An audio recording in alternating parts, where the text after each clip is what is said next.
সুপ্রিয় দর্শক মন্ডলী, আজ 26শে জুলাই 2025 শনিবার 11ই শ্রাবণ। জানাচ্ছি পত্রিকাগুলোর প্রধান প্রধান শিরোনাম। সর্বপ্রথম ইত্তেফাক মেইন হেডিং করছে 21 ঘন্টা পর গুলিতে নিহত বাংলাদেশি যুবকের মরদেহ ফেরত দিল বিএসএফ।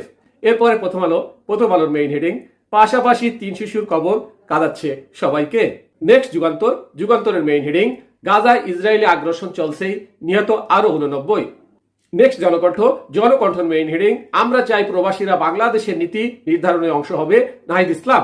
এরপর ইনক্লাবের মেইন হেডিং, মাইলস্টোন ট্র্যাজেডিতে নিহতদের প্রতি সমবেদনা জানিয়ে ম্যানচেস্টার ইউনাইটেডের পোস্ট। নেক্সট আমাদের সময়ের মেইন হেডিং, হামাসের বিরুদ্ধে অভিযান শেষ করতে ইসরায়েলকে নির্দেশ দিলেন ট্রাম্প। এরপর কালের কণ্ঠের মেইন হেডিং, সমঝোতায় পৌঁছতে জোর চেষ্টা চালাচ্ছে ঐক্যমত্য কমিশন। নেক্সট সমকালের মেইন হেডিং, শুল্কের আলোচনায় পণ্যের মেধা সত্ত্বে জোর যুক্তরাষ্ট্রের। এরপরে যাই দিনের মেইন হেডিং, গভীর নিম্নচাপে 16 জেলা নির্মাঞ্চল প্লাবিত।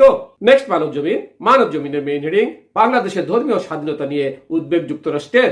এরপরে বিবিসি নিউজের মেইন হেডিং, গাজায় 1/3 মানুষ কয়েকদিন ধরে অভুক্ত, বলছে বিশ্ব খাদ্য কর্মসূচি।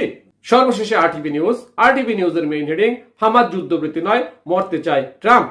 শুনলেন পত্রিকাগুলোর প্রধান শিরোনাম।